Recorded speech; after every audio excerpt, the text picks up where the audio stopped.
to do that today. Now, I did tell her when they asked me to speak, I said that she was going to have to speak too, and she threatened not to. She said, I'm not going to be going. So I told her she didn't have to, so she's here. But thank you really for the opportunity to come and speak to you today. Like you said, my name is Jeff Cotton. I currently serve as youth pastor at Friendship Baptist Church up in Ashe County. We hail from the great metropolis up there at Grassy Creek. It's probably have never heard of it, but it's right next to Virginia, so we're pretty close to the border. But as I said, I serve as youth pastor there, and we also at Friendship have a Pastor Ken. So this is going to be confusing. So if I say Pastor Ken, it's probably not referring to your Pastor Ken. So just with that said, Alan asked me to speak today, and he recently went on a mission trip with us to Peru, and he asked me to speak, and I said, well, what do you want me to speak about? Do you want me to give a sermon? He said, no, that y'all have been preached to death, and so I said, well, do you just want to hear some stories about our mission trips? And he said, yeah, kind of. And I was like, well, I don't have enough stories to quite fill the time, and you don't want a sermon. So it's like, maybe I can combine the two a little bit. So maybe we're going to do that today. And if you have a complaint afterwards, Alan's speaking tonight, so you can make sure you tell him about it. So a little bit about myself. My wife is here, and my small child is here. I have a daughter in college. She goes to Southeastern Seminary. I have two others that are in high school, and they're not here. They're currently back at church. They have duties there at the church, so they had to be there this morning. And I'm not from North Carolina. I'm sorry, but I do come from the great state of Texas, right? I was born and raised there. I grew up in a Christian home. We went to church every single time the doors were open. My dad was the drummer in church, so we were always there. We did all the church things, all the church camps, everything that church has to offer. We did those things. You know, and when I was a small child, I even walked down the aisle. Can you believe it? I even said a prayer, right? But when I was 13, I realized that none of those things, walking the aisle, going to camp, whatever, didn't make me a Christ follower. Those things did not forgive my sins. So about the age of 13, I decided I need to give my life to Christ. And so I did. And at that age, I was a little kid. I still made mistakes after I was saved. Can you believe that? Right? I still made the same dumb mistakes that a normal 13-year-old boy would make. But I knew that my sins were forgiven, and I knew where I would spend eternity after that. I went to college. I joined the military, did construction for a long time, and my life has been filled with ups and downs like many of you. I've been close to Christ at times. I've been far away from Christ at times. But as I got older, salvation and my relationship has grown to be deeper, right? And I'm sure most of you can feel the same way. But it really wasn't until I turned about 40 years old that God really started to work in my life in a serious way, right? I think I came to a realization that there had to be more to the relationship with Christ, right? It was more than just going to church and doing church things.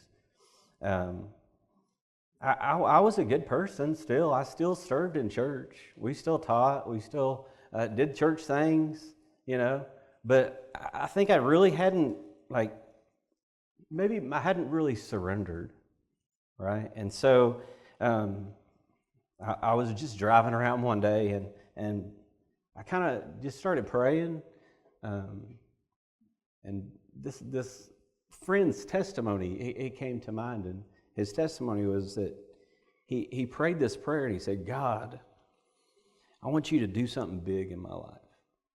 And man, God did something amazing in his life. He gave him this vision. He opened up a homeless shelter, and it's still going today. He provided all kinds of resources for homeless people. God did something amazing with that, right? And so that prayer, I kind of did the same thing. I said, God, do something big.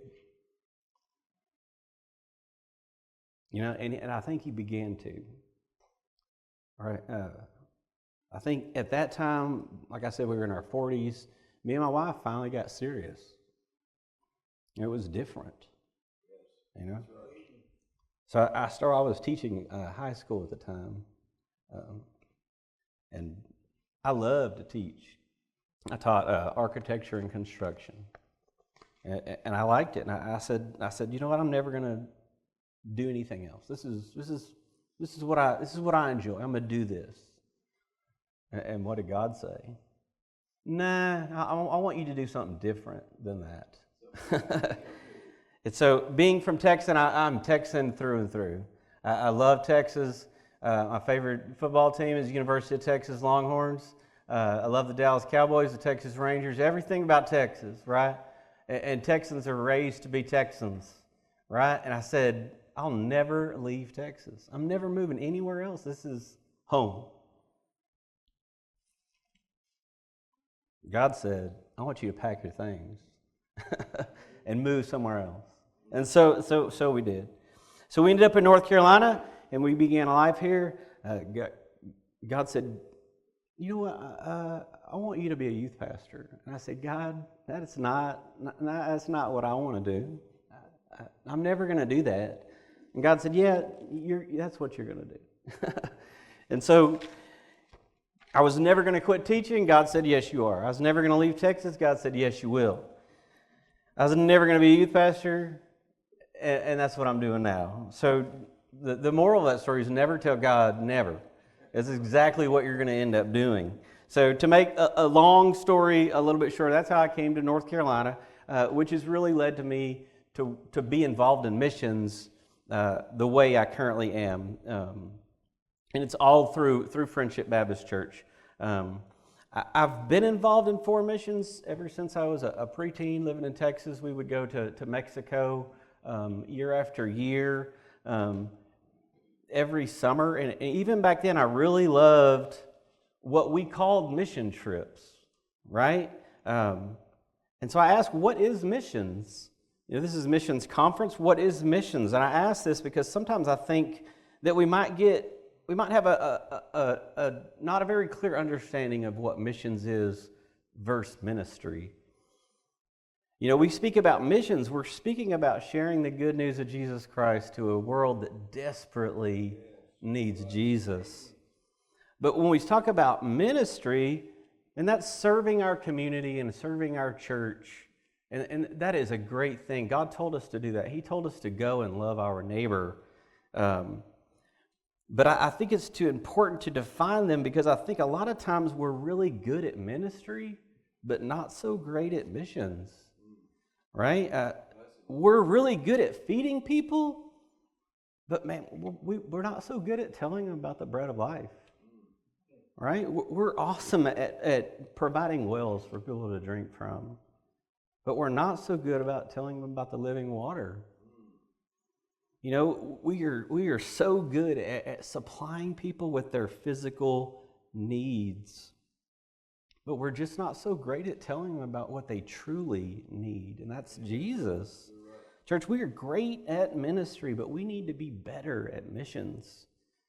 You know, as youth pastor, I get emails and ads all the time from companies who want you to come to their place, all over the country and do mission trips, but sadly it rarely includes anything missional, right? It's just ministry. While good, missions really does need to be our focus, right? All those years in Mexico, it was a good ministry, but I don't remember any missions. You know, no one taught me how to share my story or share the gospel. We were helping those less fortunate. Again, good things, but it could have been so much better, right? So there are thousands of people, thousands in this country and everywhere else that we dig houses, we dig wells, we build houses, we give out food, we give out water, we provide health care. But when it comes to sharing the gospel, sharing our faith, church, we could be doing it so much better. And we should be doing it better. In the book of Matthew, it says the 11 disciples traveled to Galilee to the mountain where Jesus directed them. When they saw him, they worshipped, but some doubted. Jesus came near and said to them, "All authority has been given to me in heaven and earth. Go therefore and make disciples of all nations, baptizing in the name of the Father, the Son, and the Holy Spirit." And in Acts it says, "But you will receive power from the Holy Spirit when the Holy Spirit has come to you, and you will be my witnesses in Jerusalem and Judea and Samaria and to the ends of the earth." And these two verses, first in Matthew, Jesus tells us to go, and that's what we should be doing. We should go. But in Acts, he tells us where to go, right? This is the model which we use at Friendship regarding missions, right? In Acts, he says Jerusalem, and that's we take that to mean the area that we're in. You know, they say farm where you're planted, right? And so that's our Jerusalem is we like to say, you know, Ashe County and around. And that's the first place we should be doing missions. You know, that's where we're at every day. We have a couple of things that we do at Friendship that I am currently, you know, involved in. We do Good News Club. I don't know if you've heard of Good News Club, but and we get to go into a school and preach the gospel. And how amazing is that? Being a school teacher, that's rare. Like when I first heard about that coming to North Carolina, that doesn't happen everywhere. And so, man, Good News Club it is awesome. And when we think about things where we want to put our time and effort, you know, Good News Club that's at the top of the list. You know, that's something that God is doing in the lives of the children of Ashe County. Right? Kids are getting saved through Good News Club. We also do this thing called Camp VBS. It's our church's Vacation Bible School, but it's a week-long day camp. This past year we did 2 weeks of it, but we take kids. They get to come to the campground out in Ashe County, and man, we just share the gospel with them as many chances as we can. You know, we plant as many seeds as we can through those kids. That's our Jerusalem. That's how we're sharing the gospel. God is really moving through those two efforts. But next is our Judea and our Samaria. We have a few mission efforts in the state of West Virginia and Virginia, right there on the border in McDowell County. If you don't know anything about McDowell County, it happens to be the poorest county in all of the United States. They are number one in all the low socioeconomic things that you can count. They're either number one or dead last, you know, however you want to put it.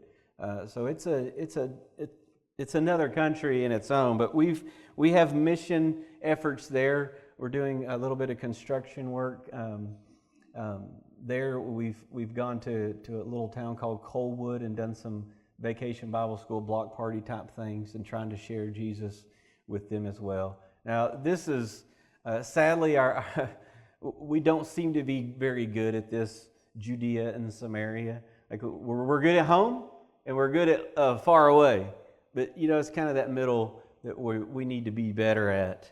But as far as our in Acts it says to the ends of the earth, right? And that seems so far away.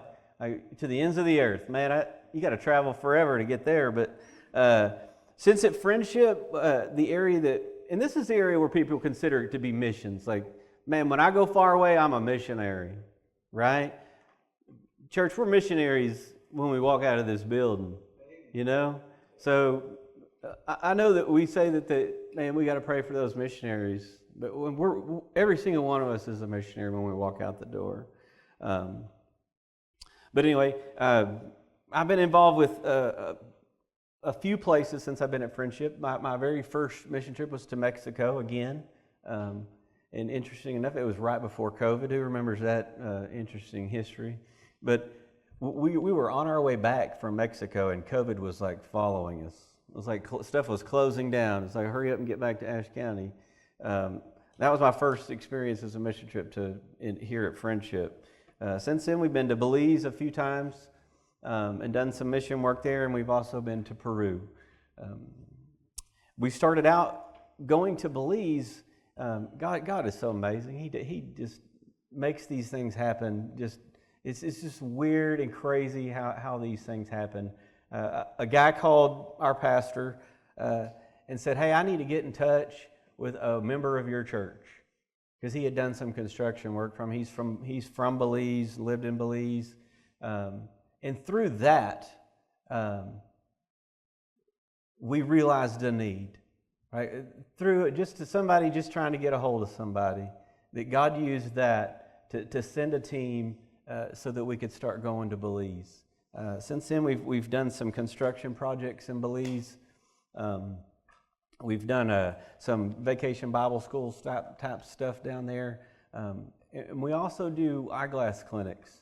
And that's kind of our main attraction, if you will. That's how we get our audience to share the gospel, to do missions, right? It's the same thing we do in Peru. We set up these clinics, and we check people's blood pressure, and we check people's blood sugar, and we give them advice on how to get those things kind of under control. And then we check their vision. We use some little lenses to check their vision and kind of get them a prescription. And we give out glasses to anybody that needs them. You know, we use the gift of sight to give them the gift of Jesus as well. So we have ministry plus missions. But before anybody goes into the clinic, we always make sure that the gospel is shared. We have them come in, we explain to them, this is what we're going to do in the clinic, and we, in the meantime, we want to tell you a story. And the story we tell them, we call it the creation to Christ story. We start off with a story that's in the beginning, God. You know, we start right there, and we tell them all about Adam and Eve in the garden. And we tell them about how sin separates us from God. And that 2,000 years later, we still have the same problem. Sin still separates us from God. We kind of move through the Bible, and we get to Jesus, and we tell them the story of Jesus and how Jesus can restore that relationship that's been broken by our sin. And we move on to the cross and how Jesus died on the cross and was raised again. And over the past few years that we've been doing this, people have come to know Jesus because of this story. And this story was given to Pastor Ken many, many years ago. And it's still the best story ever told. And people are coming to know Jesus over and over again as we see through that story. You know, there's tons of ways and methods out there of sharing the gospel, but I think we just need to make sure that sharing the gospel is our main focus. Sharing the gospel is the reason that we go. All right? Some of our other trips to Belize included, like I said, doing some vacation Bible schools and working with some kids. I currently, last trip I made to Belize, I took my son with me. It was just me, him, and another pastor, and we did a little construction work. But God opened another door. We got to go into an elementary school and just preach. And man, it just amazes me because that doesn't happen. Right? We got to go into classrooms and just share the gospel with small children. And God just opens doors everywhere we go. One of the things that we really love about these trips, and my wife would probably attest to this too, is just the relationships that you build with people in the other countries. I mean, it's really like, when you go back, it's like, hey, I'm visiting family. And so, you know, God's just really awesome that way. Belize, there's currently a team in Belize, not in right now, but they're currently working, doing missions there, helping another church in a community right next to the one we were in. So the Belize effort is still kind of ongoing. The other country we've been involved in is Peru. And our pastor has been involved in going to Peru since 2010. So quite a while. He was originally put in touch with some people there through the IMB.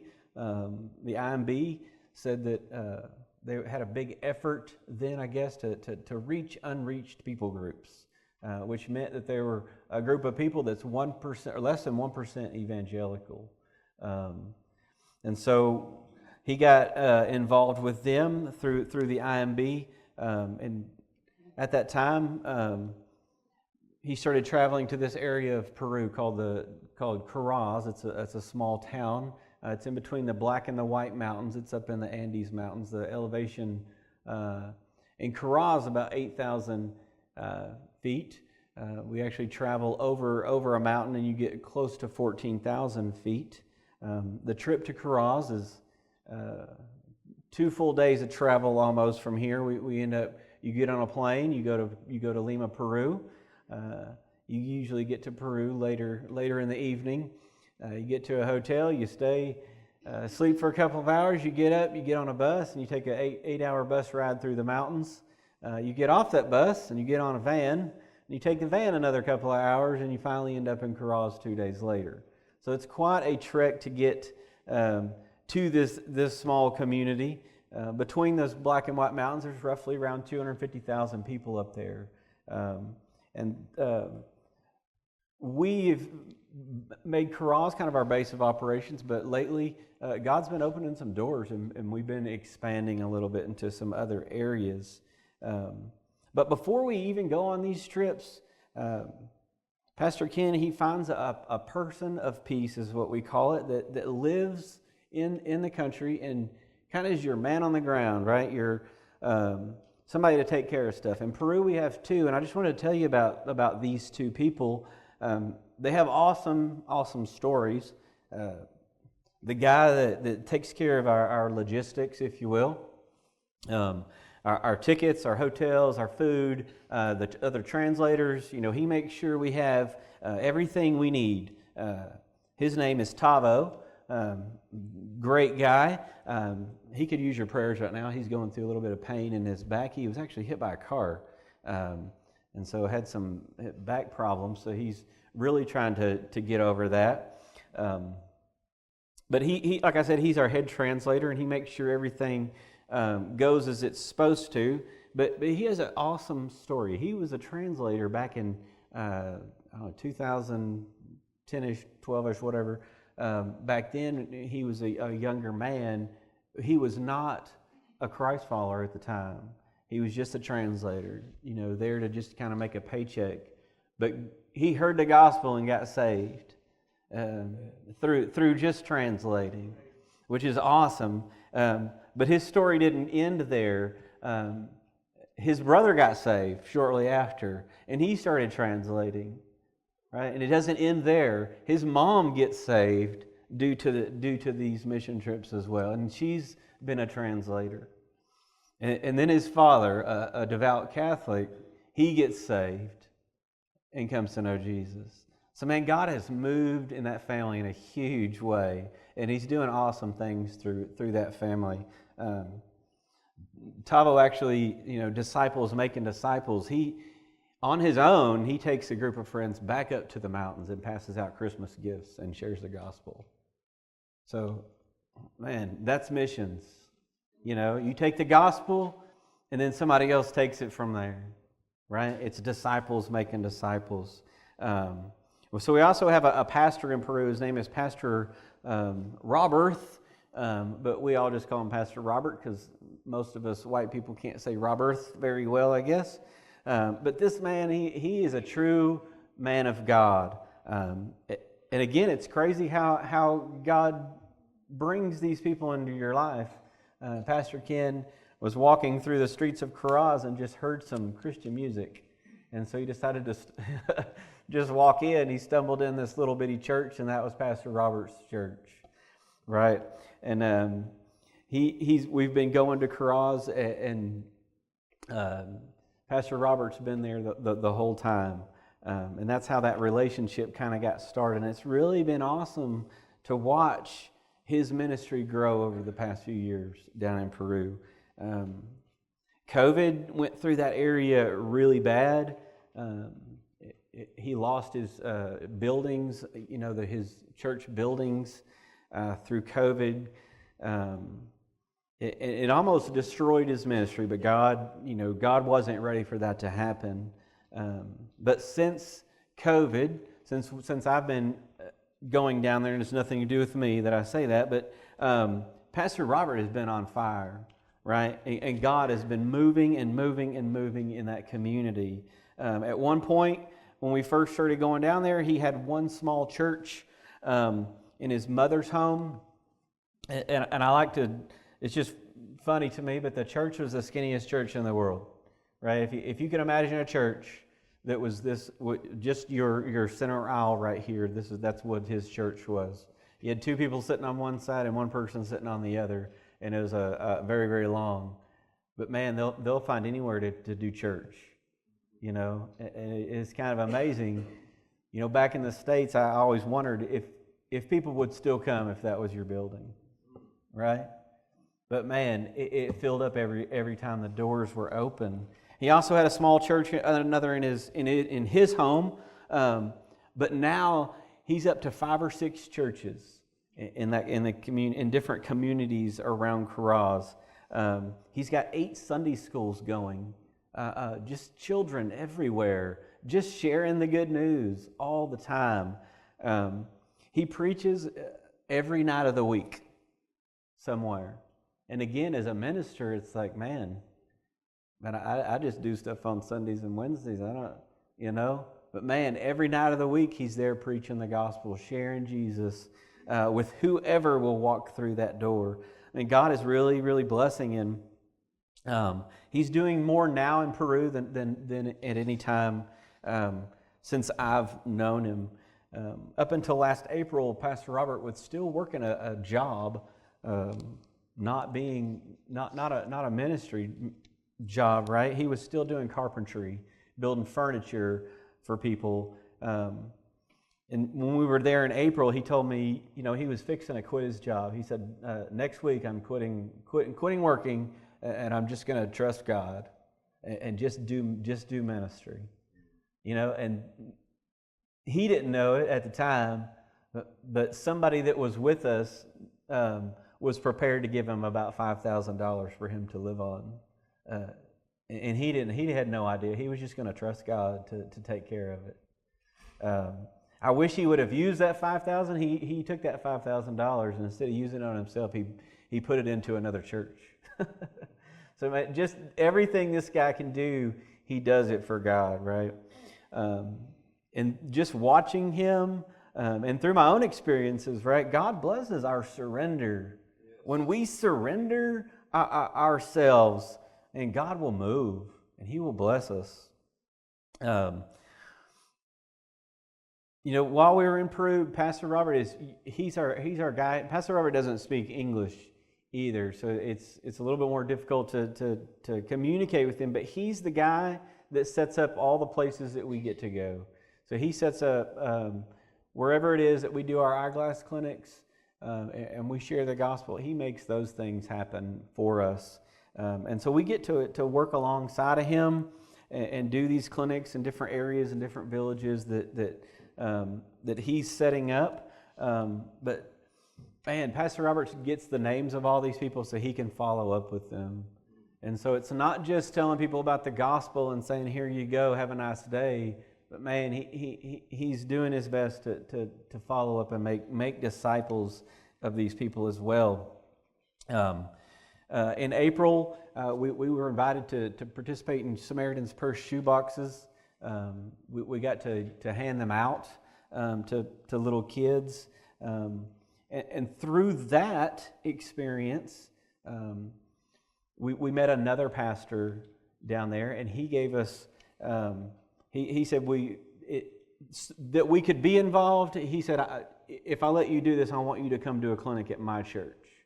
And so we said, okay, we will come do that. And so in April, we were there to do the clinic in his church. And God opened up a huge door through that particular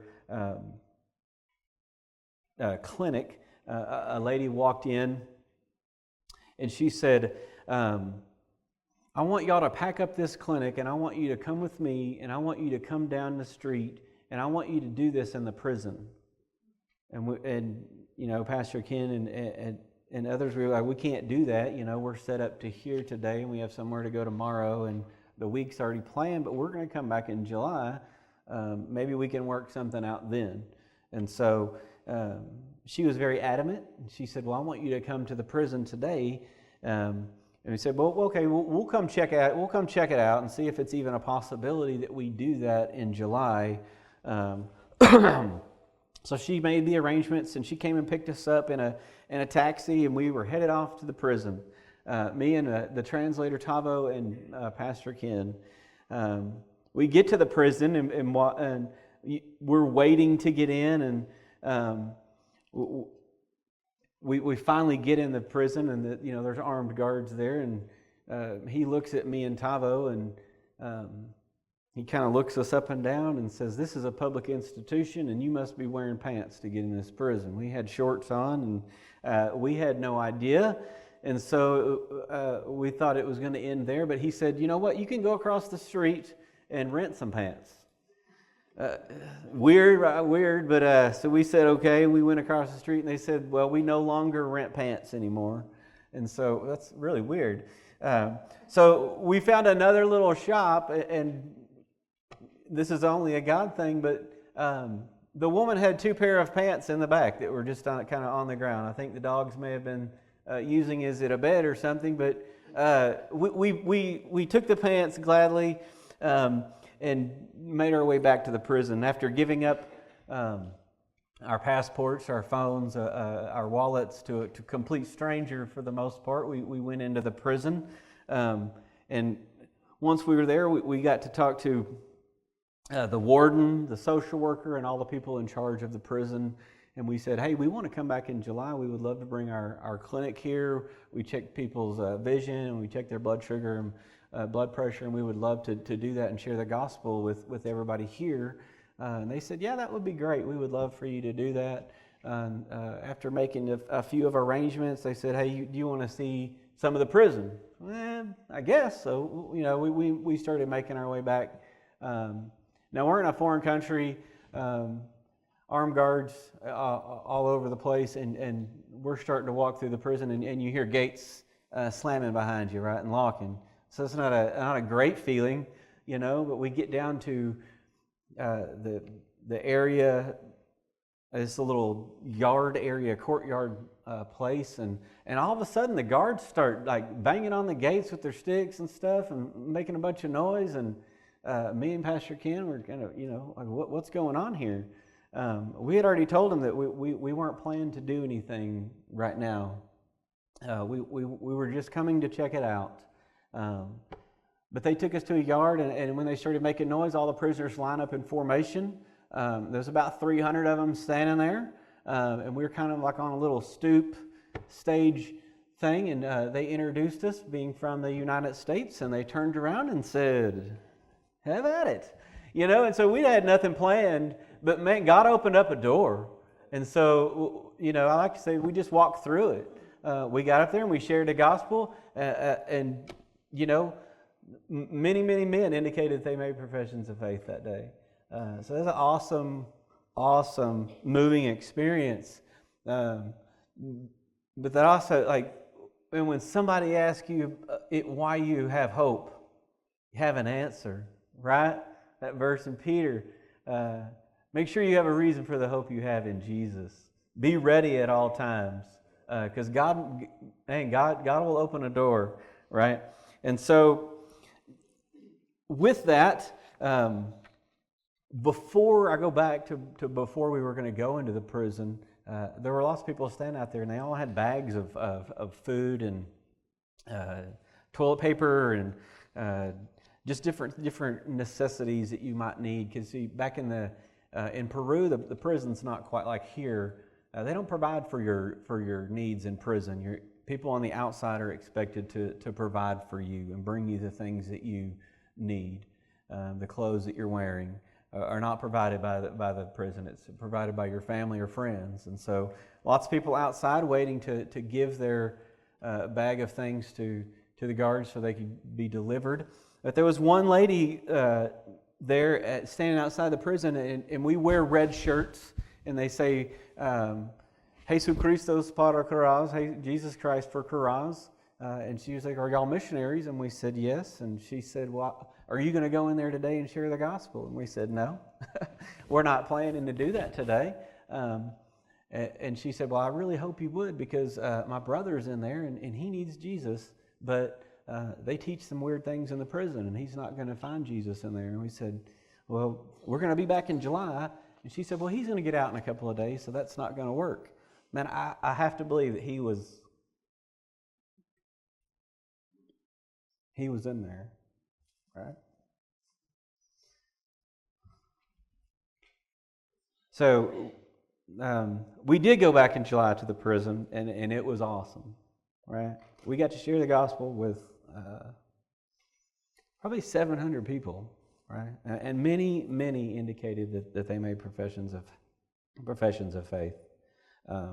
Now, while we were in the prison those 2 days, there were two women there. One was a social worker, and she was the one that kind of set everything up. But the other was the volunteer that had come to that clinic that day and got us there to begin with. And one day at lunch, they shared their testimony with us, how they came to know Jesus and why they do what they did. And it was awesome. One had been doing it for 14 years and the other for 30. And they could be doing other things, but they devoted their lives to the people in this prison. They could have been doing things to make a little bit more money, but man, this is what they chose to do. They had surrendered, right? And so a lot of times when we go on these mission trips, and you hear this all the time when people come back, is they see people in different parts of the world and how they live, right? And that always gives us a new perspective, if you will, on how we live, right? We always come back saying, man, we're so blessed that we have what we have, and we truly are blessed in that way. But man, seeing these two women and seeing Pastor Robert and just seeing what they do and their level of surrender, man, it gave me a new perspective on that. It seems like so much of the church feels like surrender is just going to church a couple of times and showing up. Maybe I'm putting 10% in the offering plate, but that's not really surrender, right? These people show us what surrender looks like. And so that was amazing to see the level of commitment. It was amazing to see these women walk in this prison filled with men and have such courage and confidence to go in there and share the gospel with them with no fear. And so it was amazing to see, and I hope that our mission gets to continue into that prison. Taking blood pressure and blood sugar and checking eyes and handing out glasses, these are ways in which the gospel is being shared. It's ministry with missions, right? Providing a physical need, but also a spiritual one as well. And I think that's what we need to get better at. Our ministry needs to have a mission tied to it. And it's not just the mission that we go down there to do. The eyeglass clinics, they're great. Doing all these other things that are planned are great, but there's so many other little stories that come about if you make yourself available. It's being able to speak in that prison when I wasn't planning on it. It's sharing the gospel with somebody in a market, right? And they accept Jesus right there. Right? It's sharing with somebody at the airport. It's sharing with somebody on the airplane. And we've witnessed this over and over again. It's sharing the gospel with somebody at the hotel, right? The hotel staff, or sharing the gospel with the bus or van drivers that you come across. There's tons of these stories that just and experiences that you gain going to these trips, if you make yourself available to God, if you're obedient to do what He says to do, He just gives you opportunities, you know. So to kind of conclude this, God is moving in mighty, mighty ways in foreign countries. And I pray that He starts moving in this country as well. But our youth group, we have this theme for this year, 2024. I have on the wall, it says, "It's time." I have this wall in our youth room, it's filled with clocks. And it's to remind us that, church, it's time, right? It's time to get serious about our relationship with the Savior. It's time to get serious about our mission efforts. You know, who's going to be the one to go? You know, Lord, send me. You know, it's time that we start telling those that are around us on a day-to-day basis about the hope we have in Jesus. You know, it's time to be serious about it. It's time that we realize that time is short. We don't have forever. You know, we're not promised tomorrow. You know, also at youth camp this year, the theme was based on time, and I told the kids, now is the time.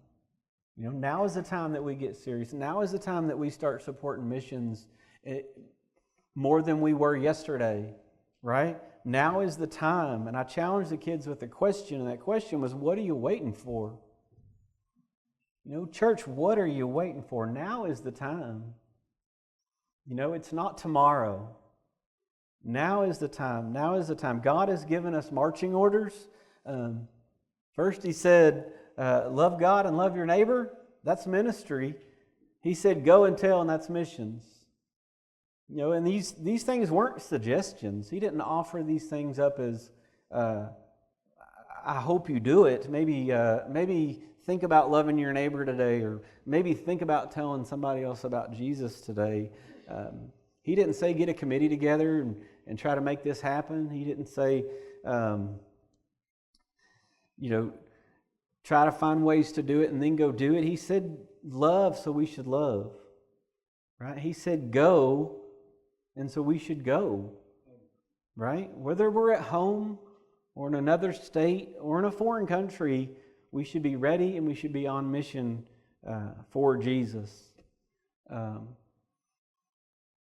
And I hope that hearing these stories and hearing how God is moving in other parts of the world will inspire you and encourage you to see God move and work here as well, and keep supporting missions as I know you do.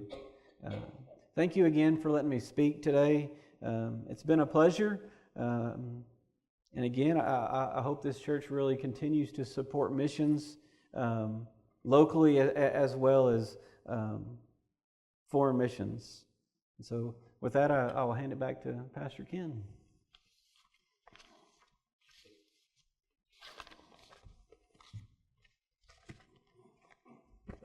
Thank you.